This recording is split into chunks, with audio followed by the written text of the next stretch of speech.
Meant to be Porsche's new entry-level car, the 914 began production in 1969 with a 1.7-liter fuel-injected flat 4. It only has 80 horsepower, but also only weighs around 2,000 pounds or 900 kilograms. Gone was Porsche's classic rear-engine design, replaced by a cool mid-engine layout. Noticeable feature of the earlier cars is the smooth chrome or painted bumpers front and rear. As you would expect for a 70s car, the sleek bumpers didn't last, and ugly bumper guards on the front arrived in 73 and on the back in 74.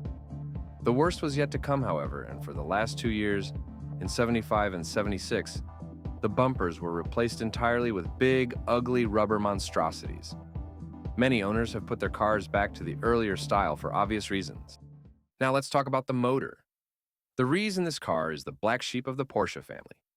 Introducing the 1973 Volkswagen 412 sedan and wagon. Yes, the flat 4 in a 914 is 90% a VW Type 4 motor, just like you would find in the 411, 412, and certain VW buses.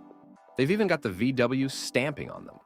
The upside is you get the benefit of VW parts and community knowledge when it's time for maintenance.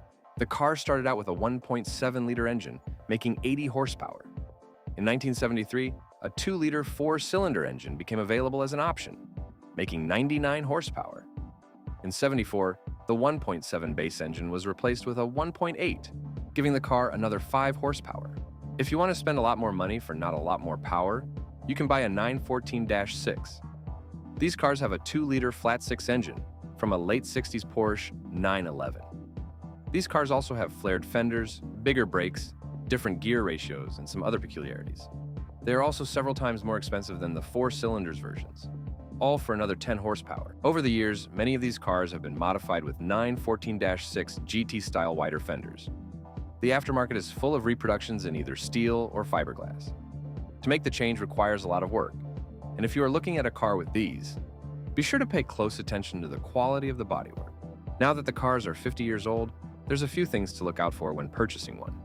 Apart from the usual suspects, maintenance history, signs of collision damage, etc., the Bosch fuel injection on all the 4-cylinder versions is often improperly tuned.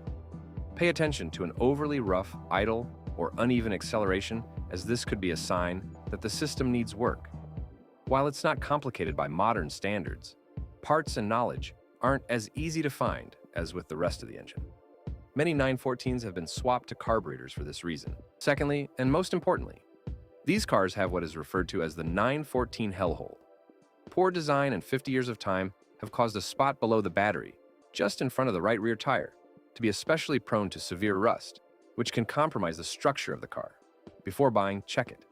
There are many excellent videos on YouTube showing exactly where to look and just how much damage this tiny area can hide. And that's it. Drop me a comment with your 914 experiences, and don't forget to like and subscribe.